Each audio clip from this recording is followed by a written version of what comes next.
आता काहीतरी केलंय का मी? तुमचं मोबाईल हॅक होतंय, काय नेमकं तुमची तक्रार आहे? व्हॉट्सअप अकाउंट वारंवार होतंय.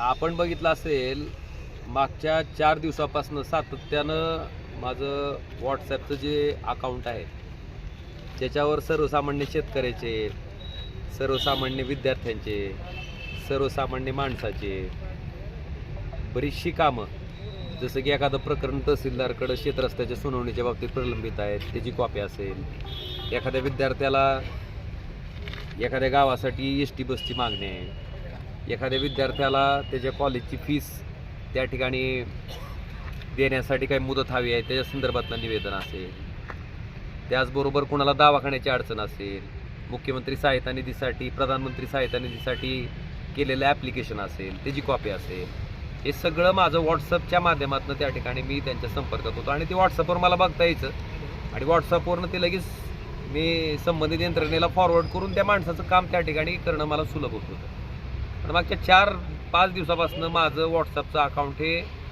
काही राजकीय विरोधक लोकांनी त्यांची सोशल मीडियाची एक टीम तयार करून त्यांच्या कार्यकर्त्याच्या माध्यमातून ह्या नंबरवर त्या ठिकाणी रिपोर्ट मारलेत, जेणेकरून माझं व्हॉट्सअपचं अकाउंट त्या ठिकाणी ब्लॉक व्हावं हा त्याच्या पाठीमागचा उद्देश आहे. आणि सर्वसामान्य लोकांच्या संपर्कापासून कसं रोखता येईल हा केलेला नीच प्रयत्न आहे. ह्याच्या संदर्भात व्हॉट्सअपलाही मी मेसेजेस केले, आपली सायबरचे जे पोलीस आहेत त्यांनाही विनंती केली की बाबा हे सगळं फार असहनीय आहे आणि ह्याच्यात माझा काही नाही, पण सामान्य माणसाची फार मोठी अडचण व्हायला लागली, त्याला माझ्यापर्यंत संपर्क करता येणार गेला, त्याला कागदपत्र पाठवता येणार गेले. मला वाटतंय ह्या पद्धतीनं पुढच्या माणसाला कसं नामोहरम करता येईल ह्याच्यासाठी हा चालवलेला नीच प्रयत्न आहे.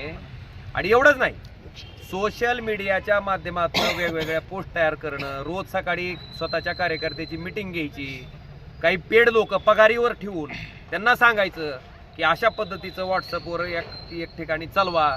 मला वाटते जनतेला लुबाडून कमवलेल्या पैशाचा माज ही मंडळी परत त्या ठिकाणी अशा पद्धतीनं माणसं पगारी त्या ठिकाणी कामावर ठेवून ऑर्गनाइज पद्धतीनं करत आहेत. हे अतिशय दुर्दैवी आहे आणि हा लोकशाहीची थट्टा आहे, लोकशाहीचा खून आहे. आणि ह्याच्या संदर्भात मी दाद सगळीकडे मागितले, पण अजूनपर्यंत माझं ब्लॉक झालेलं व्हॉट्सअपचं अकाउंट काही चालू होत नाही.